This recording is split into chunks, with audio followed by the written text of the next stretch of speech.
All, welcome back to my channel to a new blog. তো আজকে সকালবেলা না ঘুম থেকে উঠতে আমার অনেক লেট হয়ে গেছে। কালকে অনেক টায়ার্ড ছিলাম, তো যার জন্য আমি সকালবেলা ঘুম থেকে উঠতে পারিনি, মেডিটেশনও করতে পারিনি। আর আমি যখন ঘুম থেকে উঠলাম তখন অলরেডি আমার সব স্টুডেন্টরা চলে এসছে, তো যার জন্য তাড়াতাড়ি ফ্রেশ হয়ে গিয়ে আমি উপরে ওদের ক্লাস করাতে স্টার্ট করে দিয়েছি। তো মা বারবার করে আমাকে ডাকছে ব্রেকফাস্ট করার জন্য, তাই জন্য আমি ওদের কাছ থেকে 5 মিনিটের ব্রেক নিয়ে এসেছি। আসলে এত ছোট ছোট বাচ্চারা থাকে না, তো ওখান থেকে একদম নিচে আসা যায় না, মানে ওদেরকে ছেড়ে। তো আমি ব্রেকফাস্টে করে নিই। আজকে আমাদের ব্রেকফাস্টে আছে পরোটা আর ঘুগনি। আর মা বলেছে যে ক্লাস করানোর পরে আমাকে ঠাকুরঘরের সব বাসন টাসনগুলো মেজে দিতে হবে, কেন কি আজকে বাড়িতে পুজো হবে, আজকে দশহরা আছে, তো বাড়িতে পুজো হবে, ঠাকুরমশাই আসবে কিছুক্ষণ পরে। ঠাকুরমশাই বলে গেছেন 12টার সময় আসবেন। তো যাই হোক, তো সমস্ত বাসনগুলো আমাকে মেজে পরিষ্কার করে দিতে বলেছে মা। তো আমি আবার ক্লাস করি, আবার ওগুলোও করে নেবো। তো পুরো ব্লগটা দেখতে থাকুন, আশা করছি আপনাদের খুব ভালো লাগবে। তাহলে চলুন আজকে দিনটা স্টার্ট করা যাক। ফার্স্টে আছে ঘুগনি আর পরোটা।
ঠাকুরমশাই এসছেন, পুজো করছেন।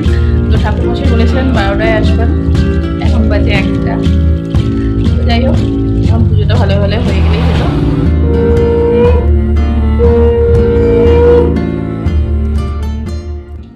ছোট কাকা বাড়ি থেকে কাঁঠাল পাঠিয়েছে, এখন আমরা সেই কাঁঠাল খাচ্ছি, দারুণ মিষ্টি খেতে, খুব খাজা কোয়া।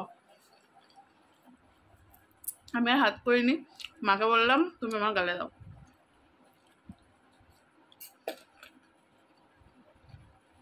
আজকে দশহরা, আমাদের এখানে দশহরাতে পান্তা খেতে আর দিও না, কিন্তু মা আমাদের আজকের পান্তা করেনি, মানে আমরা কেউ খেতে চাইনি তাই জন্য করেনি।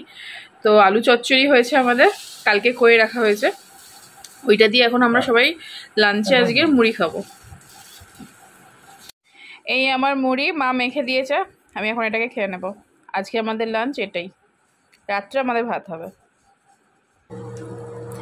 Good morning everyone. আজকে হলো মঙ্গলবারের সকাল, আমি সোমবার কোনো ভিডিও করিনি, আর আজকে আমি বাড়ি চলে যাব। তো সকাল সকাল ঘুম থেকে উঠে আমি ব্রেকফাস্ট বানিয়ে নিয়েছি, আর তারপরে এখন রান্নাটা করে নেবো, কেন কি আজকে বাড়ি যেতে হবে।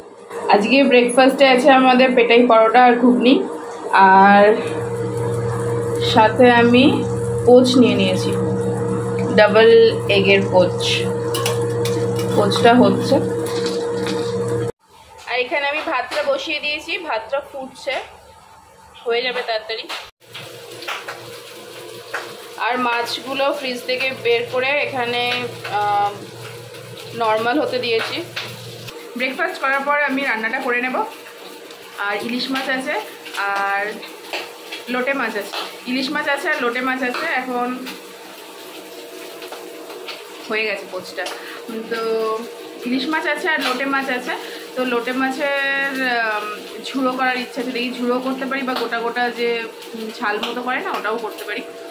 আর ইলিশ মাছ ভাজা হবে, আর আমাদের উচ্ছে দিয়ে আর ইলিশ মাছের মাথা দিয়ে চচ্চড়ি হবে। ব্যাস আজকের এটাই হবে লাঞ্চে। আর তারপরে আমি স্নান করে পুজো করব। এখানে আমার এই ইয়ামি ব্রেকফাস্ট রেডি, এখন আমি ব্রেকফাস্টটা করে নেব।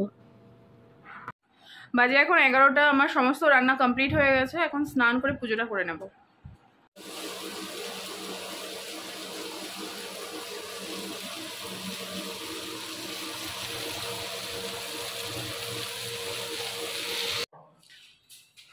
অনেকটাই লেট হয়ে গেছে, তো আমি এখন বেরিয়ে যাচ্ছি। মা আসছি। কেন?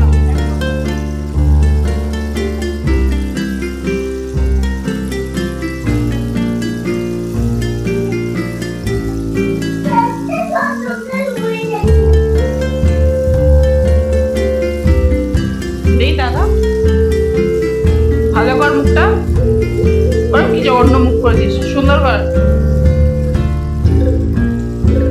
হাস ফরদুল্লাহ হাসতে জানিস না। বাড়ি থেকে আজকে আমার বেরোতে অনেক লেট হয়ে গেছে, যার জন্য আমার এখানে পৌঁছাতেও অনেক লেট হয়ে গেছে। আর এসে দেখছি যে 4টে বেজে গেছে, তার কিছুক্ষণ পরপরই সব স্টুডেন্টরা চলে এসেছিলো, যার জন্য আমি আর কোনো ভিডিও করতে পারিনি। একদম ডিরেক্ট এসেই ওদেরকে ক্লাস করাতে বসে গেছি। আর প্রচণ্ড গরম ছিল আজকে, সাংঘাতিক গরম। মানে তারপর বাস থেকে নেমে আমি কোনো টোটোও পাইনি আর কোনো ভ্যানও পাইনি, তো যার জন্য আমাকে পুরো রাস্তাটা হেঁটে হেঁটে আসতে হয়েছে। খুব অসুবিধা হয়েছে, পুরো ঘেমে নিয়ে একাকার হয়ে গেছি, প্রচণ্ড কষ্ট হয়েছে। তারপরে আমার আর ভিডিও করার মতো কোনো এনার্জি ছিল না, আর স্টুডেন্টরাও এসে গেছিলো, যার জন্য আমি ক্লাস করতে বসে গেছিলাম। বাড়ি ফেরার সময় অভিজিৎ যা যা বাজার করার ছিল সেগুলো সব করে এনেছে, আর সাথে আমার জন্য 2টো পেস্ট্রি, মানে আমাদের জন্য আর কি 2টো পেস্ট্রি আর চিকেন ইন্টারনেট এনেছিল, যেটা আমরা এখন শেয়ার করে খাচ্ছি। তো খেতে খেতে আজকে ভিডিওটা এখানেই শেষ করছি। যদি ভিডিওর মধ্যে কিছু ভালো লেগে থাকে তাহলে প্লিজ লাইক শেয়ার কমেন্ট করে দেবেন, আর কেউ যদি আমার চ্যানেলে নতুন হয়ে থাকেন তাহলে প্লিজ আমার চ্যানেলটাকে সাবস্ক্রাইব করে দেবেন। তাহলে দেখা হচ্ছে আবার নতুন কোনো ব্লগে, ততক্ষণ সবাই খুব ভালো থাকবেন। Bye, good night.